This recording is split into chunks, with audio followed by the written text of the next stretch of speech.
जय गुरुदेव, जय गुरुदेव, जय गुरुदेव। नाम किसका? प्रभु का। ये नाम नहीं इंसान का, ये नाम है भगवान का। तो प्रेम से बोलो जय गुरुदेव। जय गुरुदेव। प्रेमियों, ये कार्यक्रम जिन्होंने शरीर छोड़ा उनके 9वें दिन यह कार्यक्रम रखा है। इसका मतलब क्या है, आप अच्छी तरह सुनो। यह देश जो है यह कर्मों का देश है। यहाँ हम जो करते हैं वही भुगतना पड़ता है। चाहे जितने ज्ञानी हो जाओ, पंडित हो जाओ, मठाधीश हो जाओ, फिर भी इस भेद को नहीं जानते। तो मैं आपको थोड़ा इसमें चर्चा कर दूं कि ये जो भाई ने शरीर छोड़ा, मरा नहीं, शरीर को छोड़ा। जीवात्मा 4 शरीरों में बंद है। उसमें से ये पहला शरीर जो है इसे स्थूल शरीर कहते हैं। इस शरीर को छोड़ा। यह 5 तत्वों का है, जल, पृथ्वी, वायु और आकाश। तो इसको छोड़ दिया। अब ये जीव को ना पानी का डर है, ना अग्नि का डर है, ना तूफान का डर है। इन तत्वों में से किसी का डर नहीं, ये आज़ाद हो गए। पर अभी 3 शरीरों में बंद है। इसके बाद का जो शरीर है उसे लिंग शरीर कहते हैं। यह 17 तत्वों का होता है। 10 इंद्रियाँ, अंतःकरण की 4 शक्ति और 3 गुण, ऐसे 17 तत्वों का शरीर होता है। इसमें कुछ देवता और पिशाच रहते हैं, भूत पिशाच। यह भोग शरीर होता है। हमारे कर्मों के भुगतान इस शरीर में भुगताए जाते हैं। तो ये जो पंडितों ने 10 विधि क्रिया लगा करके रखी है, कल आप जाओगे नदी पर या तो कुएं पर, वहाँ पर पंडित जी चावल बनाएंगे और एक लंबा पिंड बनाएंगे और बाकी छोटे छोटे छोटे 10 पिंड बनाएंगे।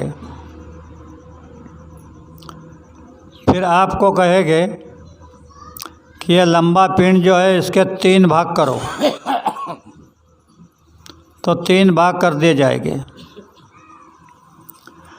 तो इसका भेद समझो। ये 10 पिंड जो है छोटे छोटे, ये 10 इंद्रियों के, और ये लंबा पिंड जो है ये माया का है। माया त्रिगुणात्मक है, इसके लिए इसके 3 भाग कर दिए और छोटे पिंड इसमें ऐसे मिला दिए और 3 गोले बना लिए। फिर इसको पानी में डालने के लिए कहा, तो ऐसे नहीं, ऐसे उल्टे, क्योंकि रास्ता उल्टा है, सीधा नहीं। ये जाकर के पंडित जैसे करते हैं, कहते हैं वैसे हम करते हैं, लेकिन ये नहीं पूछते कि ये बड़े पिंड के 3 भाग क्यों किए, ये छोटे पिंड इसमें क्यों मिलाए। तो बात यह है कि उस लिंग शरीर से तुम्हारी जो घर से गई हुई आत्मा है, वो आत्मा को मुक्ति मिल जाए, इसलिए ये विधि करते हैं। इसे 10 क्रिया विधि कहते हैं। पंडित जी कुछ नहीं कहते, खाली इतना ही कहते हैं और 11वें दिन गंध मुक्त करते हैं। तो 11वें दिन तक ये जीवात्मा उसी घर के अगल बगल में रहती है, कहीं जाती नहीं। तो भारतीय लोग जब ये क्रिया करते थे तो विलायत के लोग कहते थे कि इंडिया को दिमाग नहीं है, कुछ भी करते हैं। लेकिन बाद में उनको जब एक दूरबीन का पता चला और उस दूरबीन से उन्होंने देखा, तो जिस घर की आत्मा ने शरीर छोड़ा था उस घर के अगल बगल में 11 दिन उनको एक ज्योति नजर आई, वह जीवात्मा की ज्योति। तब वो कहने लगे कि इंडिया बराबर है, वो जो करता है वो ठीक है। तो अभी इनकी आत्मा इसी घर के अगल बगल में है और वो सत्संग भी सुन रही है, क्योंकि सत्संगी थे। बड़ी खुश हो रही है वो आत्मा कि उनको सत्संग मिल रहा है। तो कल जो भाई 10 विधि क्रिया करने जाएंगे तो अपने मन में यह धारणा करना कि हमारे पिता भाई जो रिश्ते में ये लिंग शरीर से मुक्त हो जाए। लिंग शरीर भोग शरीर है, इसमें कर्मों के भुगतान भुगताए जाते हैं। अगर तुम ऐसी भावना करोगे तो उन्होंने नाम का दान लिया है, मालिक की दया हो जाएगी और ये लिंग शरीर से मुक्त होकर सूक्ष्म शरीर में चले जाएंगे। तो सूक्ष्म शरीर जो होता है वह 9 तत्वों का होता है। अंतःकरण के 4 शक्ति और 5 तत्व ऊपर के शब्द, स्पर्श, रस, रूप और गंध, ऐसे 9 तत्वों का शरीर होता है। और इसमें देवता रहते हैं, उनका स्थान अलग होता है। पर इनको भी तुम्हारे जैसी भावना होती है कि मैं धनवान बन जाऊं, मेरी प्रशंसा होने लगे, लोग मेरी पूजा करें, मुझे सम्मानित करें, ये इनकी भी भावना होती है। और जब यह सूक्ष्म शरीर छूट जाएगा तब आखिरी कारण शरीर है। यह कारण शरीर खाली 5 तत्वों का है, शब्द, स्पर्श, रस, रूप और गंध। यह शरीर छूटने से पहले बीच में एक तालाब है, इसे मानस सरोवर कहते हैं। इस सरोवर में अगर जीवात्मा ने स्नान कर लिया तो उसका स्त्री और पुरुष का भेद खत्म हो जाता है, वह निखिल जीवात्मा रहती है। फिर उसके ये बंधन तत्वों के ये बंधन छूट जाते हैं और वो अगर साधना की पक्की हो तो गुरु के दया लेकर के अपने घर, यानी ये घर तुम्हारा हमारा नहीं है, ये तो हमारे लिए जेल खाना है, और जेल खाने में भी जेल है, उस जेल में हम रह रहे हैं। तो ये महापुरुष, इनको दया आई कि ये कितने जन्मों से, कितने युगों से यहाँ पर जन्म रहे हैं, मर रहे हैं, ये योनि में, वो योनि में, वो योनियों में, लेकिन उधर नहीं जा रहे, क्योंकि उधर जाने का रास्ता बन करके रखा है। बीच में चौकियाँ लगी है, तुम अपनी मर्जी से नहीं जा सकते।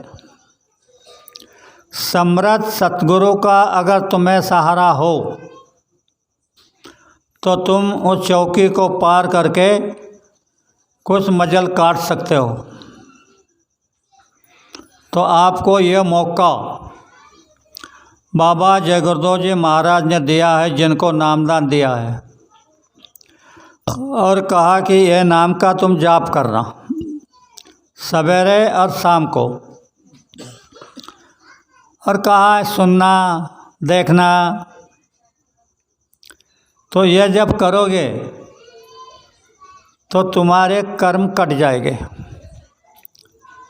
और जब तक कर्म नहीं कटेंगे तब तक आप दान करो, पुण्य करो, पूजा करो, पानी डालो, कुछ भी करो, कोई लाभ नहीं।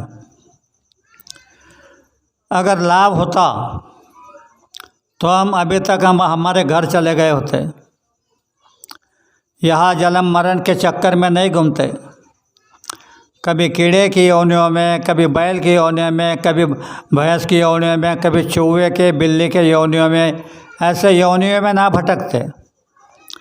यह कर्मों से योनियाँ मिलती है, और एक योनि में 1 कोटि जन्म लेना पड़ता है, 1 कोटि बार जन्मना और मरना पड़ता है। तो ऐसे 84 लाख योनियाँ हैं।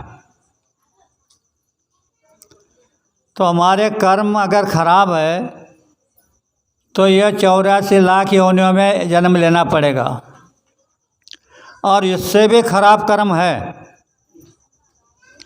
तो नरकों में जाना पड़ेगा। नरकों की व्याख्या हमारे सुरेश भाई ने आपको बताई कि कल्पों तक, और एक कल्प का अंदाज़ा बताया कि 4 युग मिलके एक चौकड़ी, और 72 चौकड़ियों का एक मनु, और 14 मनु का एक कल्प। ऐसे कितने कल्प उन नरकों में रहना पड़ेगा, जहाँ की यातना देख तो नहीं सकते, देखे ही नहीं तो क्या देखोगे, लेकिन बर्दाश्त नहीं कर सकते। तो यह सारी तुम्हारी यातना देखी, और ये तुम्हारा जो देश है वहाँ रहने वाले ये मानव तन धार करके तुम्हारे लिए इस धरती पर उतरे। आज तक बहुत संत आए, अब कोई आने को तैयार नहीं था।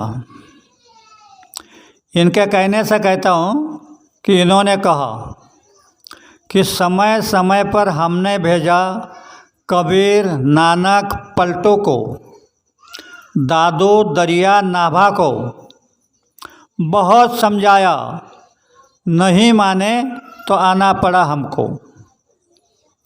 पहले जब सृष्टि पर धर्म खत्म होता था तो धर्म की शिक्षा देने के लिए इनको भेजा गया था। अब इनको बहुत तकलीफ़ हुई, तो इन्होंने कहा कि ना बाबा, पहले तो लोग ठीक थे, धर्म जानते थे, कर्म जानते थे, अब ये कलयुग है, अब हम नहीं जाते। तो ये पूर्ण धनी सभी मंडलों के, थोड़ा मंडलों का विस्तार तुमको बता दूं। इस धरती पर कुछ भी नहीं था, ना नदी, ना नाला, ना पर्वत, ना पशु, ना पंछी, ना जीवन, ना आदमी, कुछ भी नहीं था, सब सन्नाटा। तो ये पूर्ण धनी, इनके मुख से एक आवाज़ निकली। आवाज़ इतनी ज़ोर की कि आज कोई भी एटम बम इतनी आवाज़ नहीं कर सकता। और कुछ आवाज़ से ऐसी लहरें पैदा हुई, तो उसमें 16 स्थान निर्माण हुए। वहाँ पर इन्होंने 16 ब्रह्म को स्थापित कर दिया। और ये जो ईश्वर है, ये धरती की रचना करने वाले, ये 16 में से छोटे हैं। इन्होंने खूब तपस्या की और इनको प्रसन्न कर लिया। इन्होंने पूछा कि क्या चाहिए, तो कहा कि हमको भी एक छोटा सा राज चाहिए। तो इन्होंने मसाला दे दिया। जो मसाला मैंने तुमको तत्वों का बताया, वो मसाला दे दिया। फिर पिंड तैयार किए, वो ना हिलते थे ना डुलते थे। फिर और तपस्या की। कुछ दिन तपस्या करने के बाद ईश्वर प्रसन्न हुए, मालिक प्रसन्न हुए। कहने लगे कि अब क्या चाहिए। बोले ये तो हिलते नहीं डुलते नहीं, ये तो जड़ है, तो हमको एक छोटा सा जीव का भंडार दे दो। तो ये खुश होकर इन्होंने एक जीव का भंडार दे दिया, जो तुम, हम और इस धरती पर आज जितने जीव है, कीड़े मकोड़े, सब ये दे दिया।